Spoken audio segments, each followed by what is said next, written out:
O final do século XII e o início do século XII, XIII, o Califado Almóada domina o norte da África e o sul da Espanha. Para a cristandade latina, a Península Ibérica, a atual Espanha e Portugal, é um palco fundamental das cruzadas. Durante esse período, duas batalhas importantes ocorrerão entre os almohadas e os reinos cristãos da Península Ibérica. Alarcos em 1195 e Las Navas de Tolosa em 1212. Esses confrontos serão decisivos no desfecho final do grande confronto entre cristãos e mouros pelo controle da Espanha.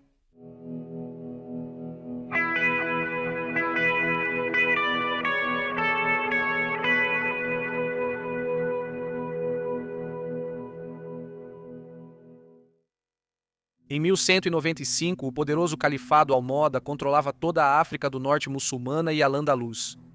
Era governado por Abu Yusuf Yaqub al-Mansur, um general e estadista capaz que havia subjugado a dinastia almorávida no norte da África. O pai de al-Mansur fora morto em batalha pelo rei de Portugal e ele estava profundamente empenhado em derrotar os estados cristãos da Ibéria. Em 1194, uma trégua temporária entre o reino cristão de Castela e o Califado Almóda expirou. O bispo Martim de Toledo e os monges guerreiros de Calatrava atacaram o vale do rio Guadalquivir, controlado pelos almohadas, uma região de fronteira crucial pela qual cristãos e muçulmanos vinham disputando há algum tempo. Castela era governada pelo rei Afonso VIII, um político astuto e general talentoso. Para proteger sua capital, Toledo, Afonso mandou construir um impressionante castelo em Alarcos, na margem esquerda do rio Guadiana.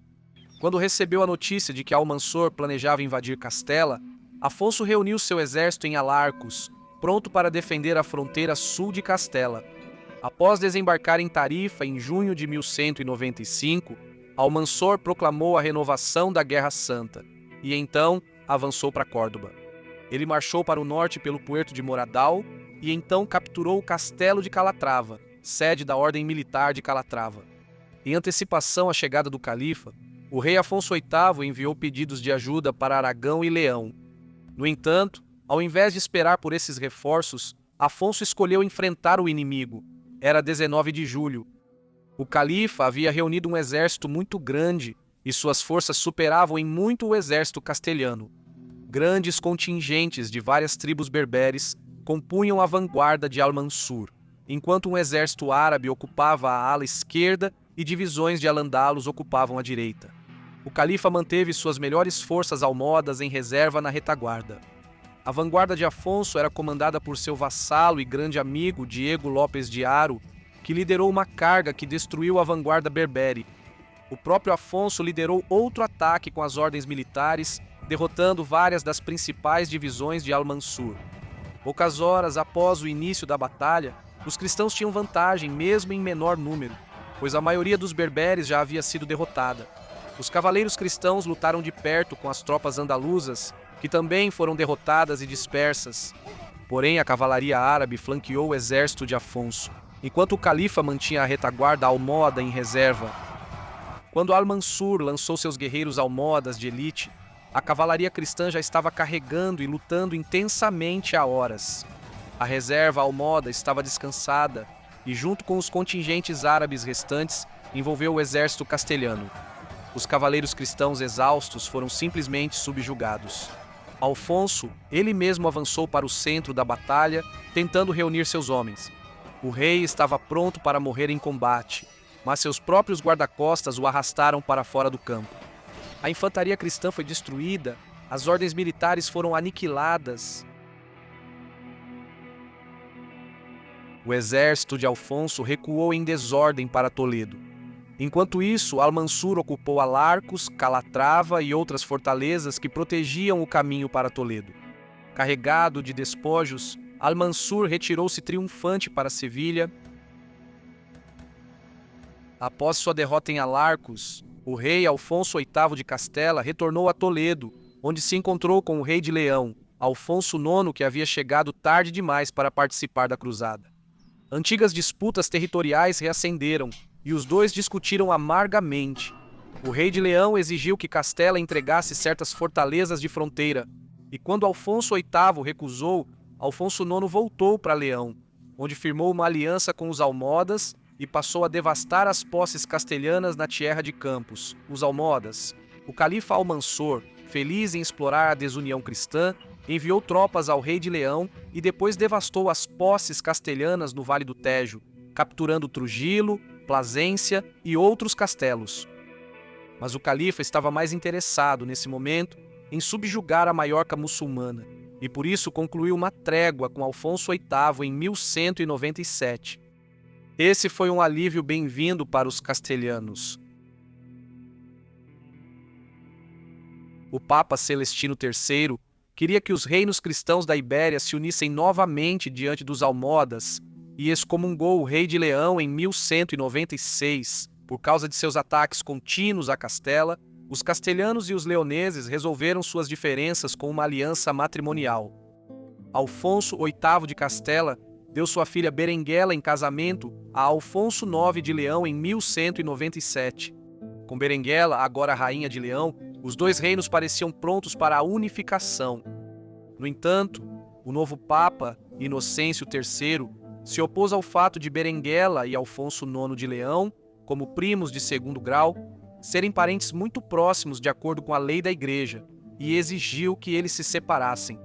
O casal adiou a separação, apesar de ter sido excomungado pelo Papa em 1198, pois a aliança era benéfica para ambos os reinos. Enquanto isso, os almodas atacavam ativamente Maiorca muçulmana. O califa Almansor morreu em 1199, sendo sucedido por seu filho Al-Nasir, que realizaria a antiga ambição dos almodas de subjugar Maiorca e as Ilhas Baleares.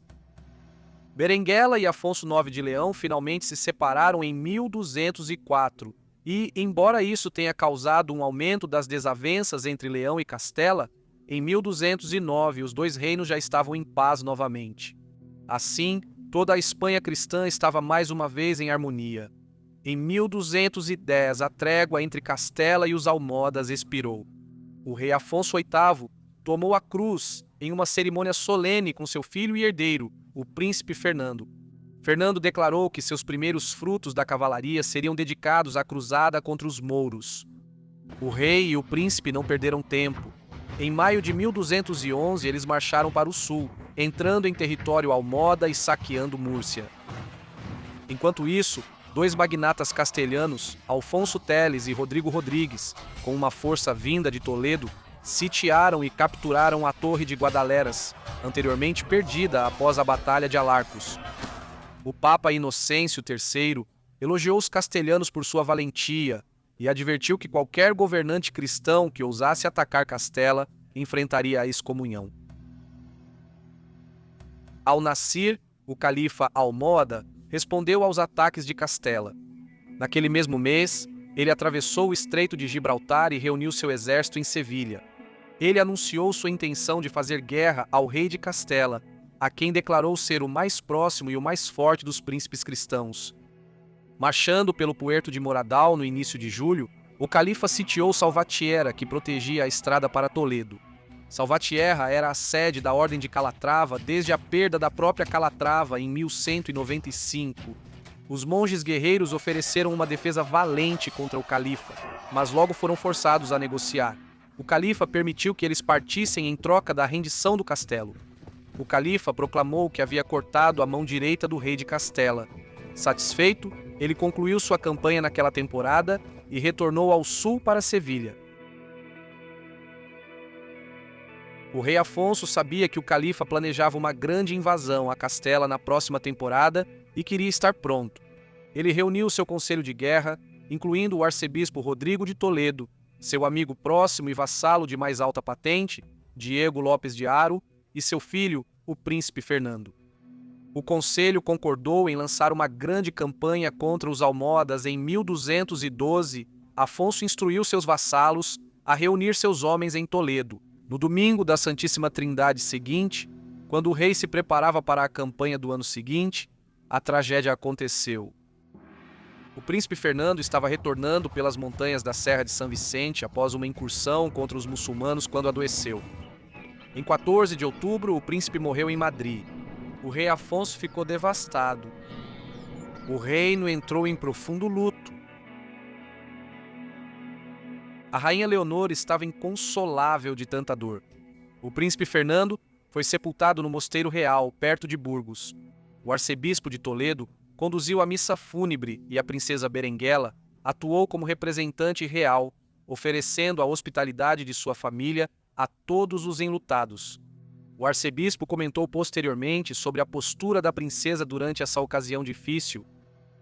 A excelente irmã do príncipe, rainha Berenguela, dedicou-se a tudo o que era necessário para o funeral e as honras, para o luto e a dor, com generosidade e propriedade. Nisso, a plenitude de suas virtudes destacou-se tanto que sua sabedoria ultrapassou a das seitas devotas, e sua generosidade nas esmolas superou a dos príncipes. Da mesma forma, a castidade modesta de seu decoro trouxe consolo para a dor inconsolável, de modo que os doces encantos pelos quais ela era conhecida tornaram-se ainda mais doces e intensos. Berenguela foi um grande conforto para seu pai e sua mãe em sua perda, e sua conduta no funeral seria uma prévia de seu grande benefício para o reino. Mais tarde, o futuro de Castela, de fato, recairia sobre seu filho. Apesar de sua tristeza pela morte de seu filho, o rei Afonso VIII de Castela passou o final de 1211 ocupado, preparando-se para a cruzada do ano seguinte. Enquanto isso, o Papa Inocêncio III declarou formalmente a campanha de Afonso como uma cruzada. O rei de Castela preferiria morrer, escreveu Inocêncio, do que ver a ruína do povo cristão. O Papa ofereceu a indulgência plena da cruzada a todos que participassem desta guerra santa ibérica e incentivou os franceses a se juntarem. Bispos castelhanos começaram a pregar a cruzada com o bispo João de Osma, proclamando isso. O sultão do Marrocos, Al-Nassir, pretendia, abre aspas, fazer guerra a todos que adoram a cruz. O arcebispo Rodrigo de Toledo foi à corte do rei Filipe II da França e ofereceu indulgência a qualquer cavaleiro francês que participasse da cruzada. Filipe não foi receptivo. No entanto, o arcebispo Arnaud d'Amaury, famoso por seu envolvimento na cruzada albigense, viajou por Provença e Gasconha, onde recrutou muitos cavaleiros occitanos. Enquanto isso, Afonso VIII viajou até Cuenca, onde se encontrou com seu antigo aliado, o rei Pedro II de Aragão. Os dois reis juraram que, no 8º dia do próximo Pentecostes, se encontrariam em Toledo para a cruzada. Em seguida, o rei Afonso viajou para o sul até a fortaleza de Alarcón, de onde lançou uma pequena pré-campanha contra os almohadas.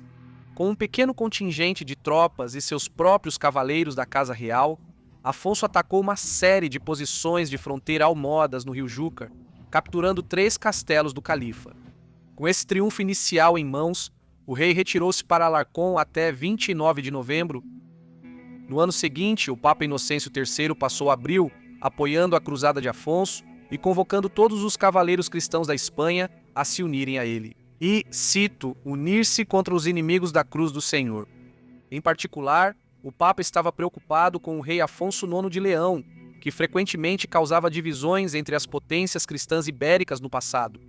Inocêncio deixou claro que o rei de Leão seria excomungado caso atacasse Castela nesse momento e que, na verdade, Leão deveria se unir a Castela nessa cruzada.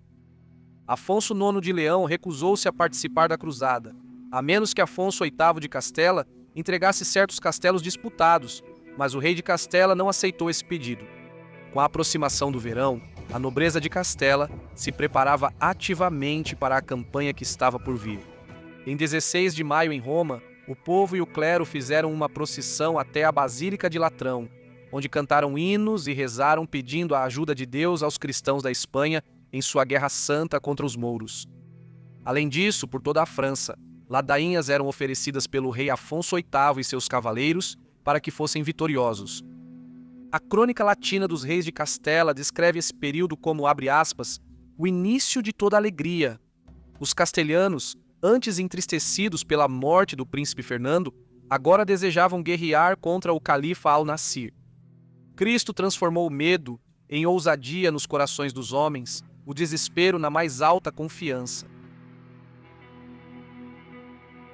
Durante a oitava de Pentecostes, de 13 a 22 de maio, em 1212, o rei Afonso VIII de Castela começou a reunir seu exército em Toledo para se preparar para a campanha contra Al-Nasir, o califa almóada. Além dos vassalos castelhanos de Afonso, o exército incluía templários, hospitalários e as ordens de Santiago e Calatrava. O arcebispo de Narbona, Arnaud Amaury, chegou em 3 de junho com muitos cavaleiros franceses. A filha de Afonso, a princesa Berenguela, descreveu esses homens como peregrinos, o que nos dá uma ideia de como a cruzada espanhola estava intimamente associada à cruzada na Terra Santa. Arnaud Amaury tinha mais boas notícias. A caminho de Toledo, ele se encontrou com o rei de Navarra, que também concordou em se juntar aos reis de Leão. Portugal não participou diretamente da cruzada, mas muitos cavaleiros leoneses e portugueses foram a Toledo ajudar na causa. No dia 20 de maio, o rei Afonso foi até os portões de Toledo para receber calorosamente o rei Pedro II de Aragão. Surpreendentemente, Pedro chegou com apenas um cavaleiro. Mais de seus vassalos chegariam em breve, mas Pedro não tinha fundos para financiar seu exército. O rei Afonso se ofereceu para pagar pelo suprimento das forças aragonesas. O rei de Castela também forneceu cavalos aos franceses. A coalizão cristã partiu de Toledo em 20 de junho. Enquanto isso, em Sevilha, Al-Nasir reuniu um vasto exército de mouros norte-africanos e andaluzes e partiu para o norte. Em 22 de junho, ele mirou Toledo. Com a aproximação dos exércitos, cavaleiros franceses na vanguarda cruzada tomaram Malagon, 72 quilômetros ao sul de Toledo, e massacraram a guarnição. Afonso ficou descontente com isso, pois não queria que as tropas muçulmanas nas fortalezas à frente tivessem medo de se render a ele. O próximo castelo que eles encontraram foi Calatrava, que os cristãos sitiaram por 4 dias. Quando Calatrava se rendeu, no dia 1º de julho, Afonso recusou-se a permitir que fosse saqueada, o que decepcionou muito os franceses até o dia 3 de julho. A crônica latina nos conta que muitos dos cavaleiros franceses reclamavam do calor escaldante do verão e do fato de ainda não terem encontrado Al-Nasir. Apesar de Afonso e Pedro tentarem dissuadi-los, a maioria dos franceses agora pegou suas coisas e voltou para casa. Teobaldo de Blason, com cerca de 130 cavaleiros occitanos, permaneceu. O exército cristão passou os dias 5 e 6 de julho capturando mais 3 castelos na região, incluindo Alarcos, o local da grande vitória almóada 17 anos antes. Nesse momento, outro rei ibérico juntou-se a eles, Sancho VII de Navarra. O cronista latino, que foi uma testemunha ocular, diz que o exército era realmente maravilhoso de se ver. Nunca antes, ele insistiu, tantos cavaleiros cristãos haviam sido reunidos. Os cruzados continuaram sua marcha para o sul, avançando em direção ao puerto de Moradal. No entanto, os batedores retornaram com notícias alarmantes. Al-Nasir estava próximo e agora controlava a passagem crucial do puerto de Loza. O exército do califa estava bem posicionado e era enorme, superando os cristãos em pelo menos 2-1. Afonso imediatamente montou acampamento e realizou um conselho em sua tenda, reunindo seu vassalo e amigo próximo, Diego Lopes de Haro, o rei de Aragão, o rei de Navarra, o arcebispo Rodrigo de Toledo, o arcebispo Arnaud Amaury e os mestres do templo, Hospital, Santiago e Calatrava. Alguns argumentaram a favor de uma retirada, insistindo que seria impossível avançar pelas montanhas com Al-Nasir em Lhosa. Outros, incluindo Afonso, insistiram que agora, com uma força tão grande reunida, era o momento de atacar de forma decisiva. Sem acordo, os líderes decidiram orar sobre o assunto à noite. Após o conselho, no entanto, um pastor cristão local foi levado até Afonso. O pastor insistiu que conhecia uma passagem alternativa pelas montanhas. Assim, ao amanhecer, em 13 de julho, os cruzados, guiados por esse pastor, atravessaram as encostas íngremes e os vales pelo puerto de Moradal. Eles então avançaram sobre Las Navas de Tolosa, ficando frente a frente com o enorme exército almóada. Os mouros ficaram surpresos ao acordar e encontrar os cristãos chegando por trás para montar acampamento. Na noite anterior à batalha, o clero ouviu confissões. À meia-noite, em 16 de julho, O arcebispo de Toledo celebrou a missa e todos os cruzados receberam o corpo de Cristo na Eucaristia. Eles então pegaram em armas e se prepararam para o combate. Pedro II comandava os aragoneses na ala esquerda, enquanto Sancho V II e os navarros ocupavam a direita. As ordens militares e os castelhanos ocupavam o centro sob o comando do rei Alfonso, do arcebispo de Toledo e de Diego Lopes de Haro. Diante dos cristãos, o exército almohada estava disposto em suas vastas fileiras de árabes e berberes. Al-Nassir mantinha-se na retaguarda, cercado por sua valente guarda-costas moura. Quando a batalha começou, as linhas cristãs logo se fecharam com os mouros, restando pouco tempo ou espaço para os arqueiros. A luta foi corpo a corpo e se desenrolou furiosamente o dia todo.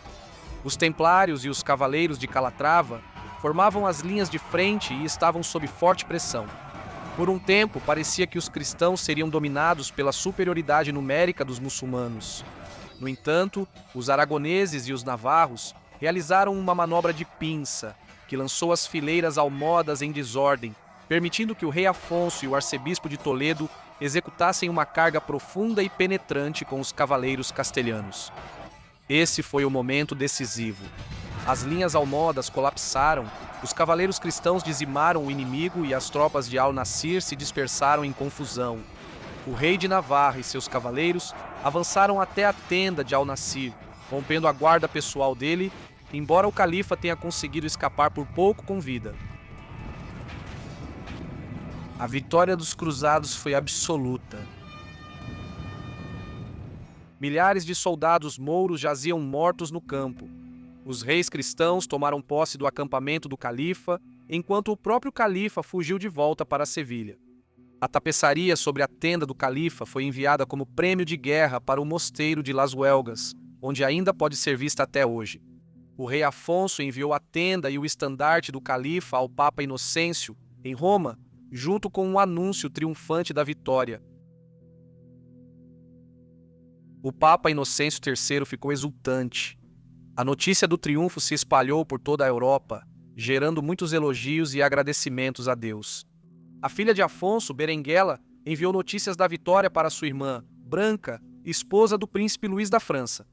A vitória em Las Navas de Tolosa se mostrou decisiva.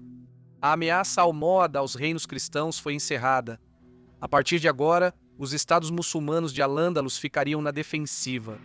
Nas próximas décadas, os filhos dos reis que conquistaram em Las Navas capturariam praticamente todas as cidades mouras importantes de Al-Ândalus, incluindo Valência, Córdoba e Sevilha.